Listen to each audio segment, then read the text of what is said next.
안녕하세요. 당뇨병의 이해와 관리에 대해서 교육할 간호대학생 지수정입니다. 안녕하세요.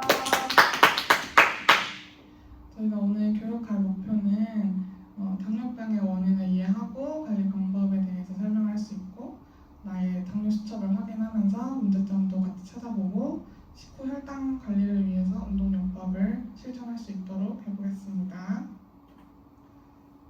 지금 두 가지 혈관 사진이 있는데요. 어느 쪽이 더 건강해 보이시나요? 왼쪽이요. 왼쪽이요. 네, 그렇죠. 이제 왼쪽은 정상 혈관이고 오른쪽은 당뇨병 환자의 혈관입니다. 정상 혈관이 깨끗하고 혈액이 더 잘 흐르는 모습이죠.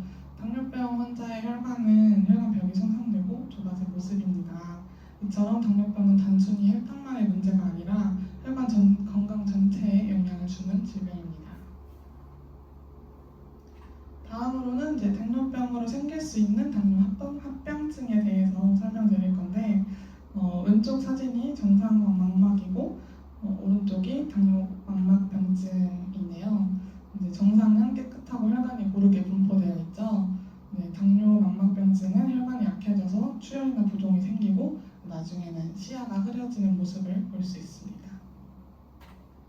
다음으로는 당뇨병성 족부병변 사진인데요.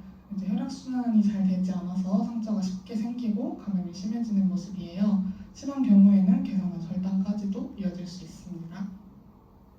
당뇨병에 대해 좀 더 이해하고 나의 생활을 돌아볼 수 있는 활동 해볼 건데요. 당뇨는 왜 생길까에 대해서 먼저 하고, 나의 생활 습관에서 어떤 점을 바꾸면 좋을지에 대해서 같이 생각해보고, 퇴원 후 스스로 건강을 관리하기 위한 식사, 운동 방법은 어떤 게 있는지 같이 찾아보도록 하겠습니다. 당뇨병에 대해서 먼저 설명드리겠습니다. 당뇨병이란 인슐린의 분비가 부족하거나 인슐린이 정상적으로 작용하지 못하는 상태에서 혈당이 높아지는 질환인데요. 위험 요인으론 유전적으로 가족 중에 당뇨병이 있는 경우나 운동 부족, 비만 등 인슐린 저항성이 생길 수 있는 상태, 고령, 스트레스, 잘못된 생활 습관 등 환경적 요인으로 작용하는 그런 요인들이 있습니다.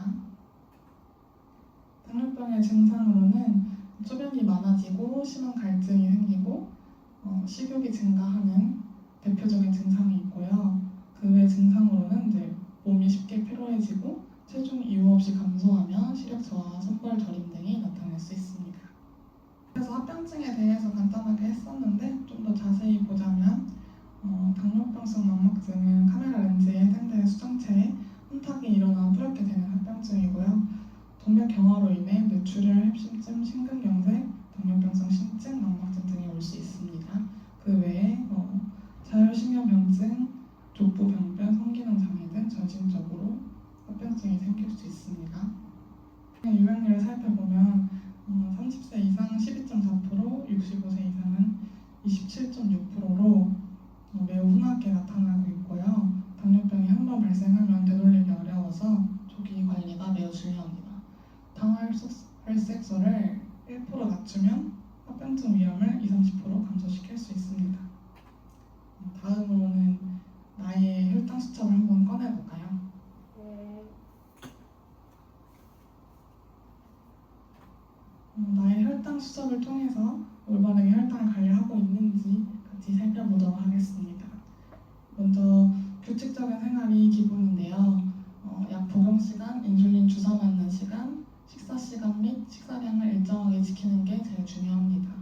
그리고 표준 체중 조절하는 게 중요한데요. 표준 체중 조절을 위해서는 식사요법, 운동요법 철저히 해야 됩니다. 정기적으로 혈당 검사를 해서 혈당 정도와 앞으로의 치료 방법에 대해 의사와 함께 계속 논의해야 합니다. 약물 중에는 인슐린과 상호작용해서 혈당치를 떨어뜨리거나 오히려 높여주는 약물이 있어서 약물을 함부로 복용하면 안 됩니다. 올바른 당뇨병 관리 방법에 대해서 설명을 드렸는데 비교해서 문제점 한번 찾아볼게요. 혹시 문제점 찾으셨나요? 저는 생각보다 커피를 너무 많이 마시는 것 같더라고요. 다음. 저는 먹는 거에 대해 활동이 너무 없는 게 문제인 것 같아요.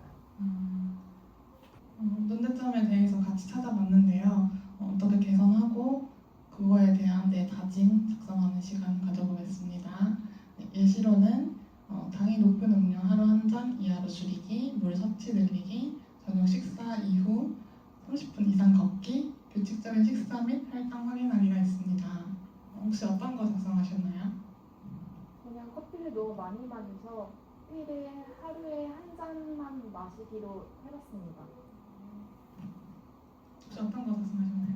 저는 일단 간식을 줄이고 하루에 10분에서 1시간 정도 걷는 걸로 다짐 작성했습니다. 네, 좋네요. 다음으로는 올바른 식사요법에 대해서 설명드리겠습니다. 적절한 에너지 섭취와 규칙적인 식사는 혈당 조절에 도움이 됩니다. 당류는 소화 흡수가 빨라서 급격한 혈당 상승을 유발할 수 있습니다. 반대로 식이섬유는 완만한 혈당의 상승과 혈중 지방 농도를 조절하므로 혈당 조절 및 심뇌혈관 질환의 예방에 도움이 됩니다. 포화 지방산이나 트랜스 지방이 많은 식품들의 섭취를 줄이고 불포화 지방산이 풍부한 식품들로 대체하는 것이 혈당 개선과 심혈관 질환 위험 감소에 도움이 됩니다.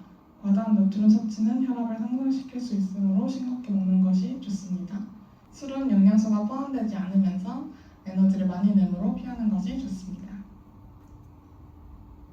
앞에서 설명드렸던 내용 중에 이제 어려웠던 부분에 대해서 조금 더 알아보는 시간 갖도록 하겠습니다. 포화지방산은 상온에서 어느 정도 굳어서 고체 또는 방부제 상태의 기름으로 쇠기름, 돼지기름, 동물성 기름, 식물성 기름 등이 있고요. 다량 먹으면 혈액 내 콜레스테롤을 높여서 심장 질환의 발병률을 높이기도 합니다.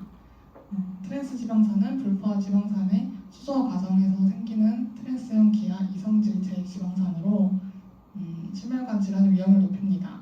패스트푸드, 도넛, 과자 등 가공식품에 많이 포함되어 있습니다. 다음으로 불포화 지방산은 화학적으로 이중 결합을 포함하고 있는 지방으로 상온에서 액체 상태로 존재합니다. 혈중 콜레스테롤 수치를 낮추는 데 도움이 됩니다. 음식으로는 아보카도, 견과류, 올리브유, 카놀라유 등 식물성 기름과 등푸른 생선에 풍부합니다. 이어서 당뇨병 관리의 기본은 약보다 식사 조절이 중요한데요. 우리가 매일 먹는 음식이 혈당을 높이기도 하고 반대로 안정시킬 수도 있습니다. 그래서 오늘은 1800칼로리 기준의 균형 잡힌 당뇨 식단 예를 함께 살펴보도록 하겠습니다. 첫 번째 식단인데요. 탄수화물 비율은 50에서 55% 정도. 탄수화물 섭취 비율이 조금 더 높은 식단이에요. 흰쌀밥 대신 현미밥이나 잡곡밥을 사용해서 혈당이 천천히 오르도록 도와주고 단백질 식품, 두부, 생선, 달걀 등 골고루 포함해서 포만감을 유지할 수 있도록 구성되어 있습니다. 반찬은 주로 꿀, 구이, 찜 형태로 조리해서 기름 섭취를 줄인 점이 특징이에요. 두 번째 식단은 탄수화물 비율 40에서 45%로 탄수화물 비율을 조금 더 줄이고 단백질과 채소 섭취를 늘린 저탄수화물 식단이에요. 빵이나 샐러드를 활용해 외식이나 가정에서도 쉽게 실천할 수 있는 식단으로 구성했습니다. 식사 후 혈당 상승이 심한 분들에게 특히 권장되고 있습니다. 당뇨식이라고 해서 맛이 없거나 특별히 제한된 음식만 먹는 것이 아니라 적정량을 골고루 규칙적으로 먹는 게 가장 중요합니다. 오늘 보신 식단을 참고해서 본인 생활에 맞게 응용해보는 것도 좋을 것 같네요. 다음은 추천 운동 방법에 대해서 설명드릴게요. 추천되는 운동은 산책, 조깅, 자전거 타기, 수영, 등산 등이 있어요. 운동을 하기로 마음을 먹으면 고강도 운동을 생각할 수 있으나 당뇨 환자는 어디서나 쉽게 할 수 있는 운동을 고르는 것이 바람직해요. 운동은 숨이 조금 찰 정도의 운동 강도로 하루에 30분에서 60분간 실시하는 것이 가장 좋습니다. 운동요법은 일시적으로 실시해서는 그 효과를 기대할 수 없어서 300칼로리 이상 소모하는 운동을 1시간 이상 택해서 지속적으로 실시해야 합니다. 너무 무리한 운동은 오히려 몸을 해치니까 산책, 조깅, 자전거 타기 등 가벼운 정신 운동이 좋습니다. 매일 30분 정도 빠르게 걷거나 자전거를 30분 타는 등 운동의 빈도는 혈당의 조절을 위해서 일주일에 3번 이상 하는 것이 좋습니다. 다음으로는 당뇨를 이긴 사람들의 운동법 사례 영상 시청하겠습니다. 전형적인 이용자들은 뚱뚱하고 잘 드시는 거죠. 그리고 운동 별로 안 하고 혈당이 높아요. 그런 분들은 만약에 식사를 좀 줄이고 운동을 열심히 하고 그러면은 약을 얼마나 쓰던, 인슐린을 얼마나 쓰던 몸무게만 몇 킬로 줄이잖아요. 그러면 주사나 약을 하나도 안 쓸 수가 있어요. 기가 막힌 분들이 있어요.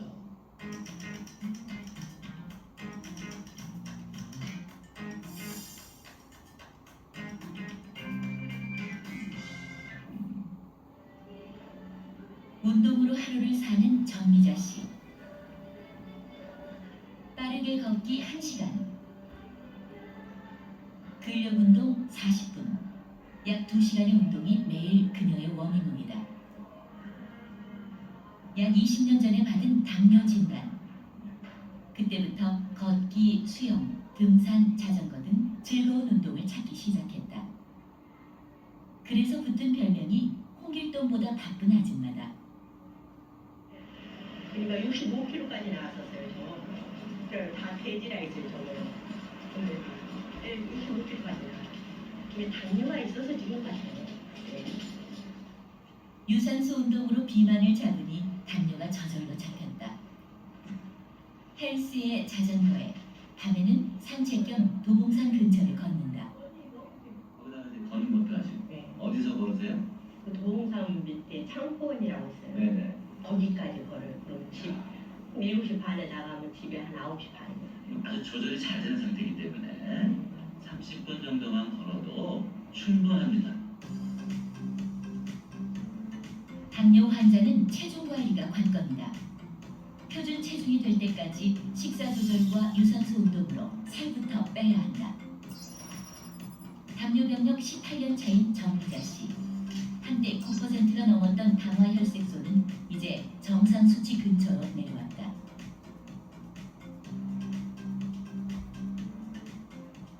언니 너무 재밌어요. 네, 너무 재밌어요. 처음에 할 때는 싫었죠.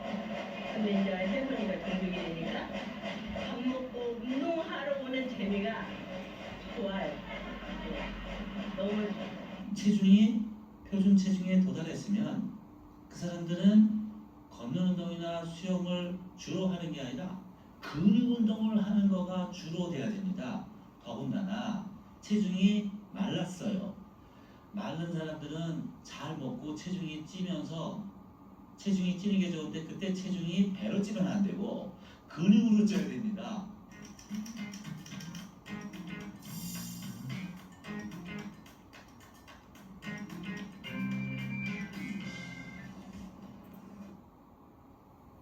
네, 이렇게 당뇨를 진단받은 환자가 운동을 통해서 표준 체중과 정상 혈당을 유지하는 사례를 보여드렸습니다.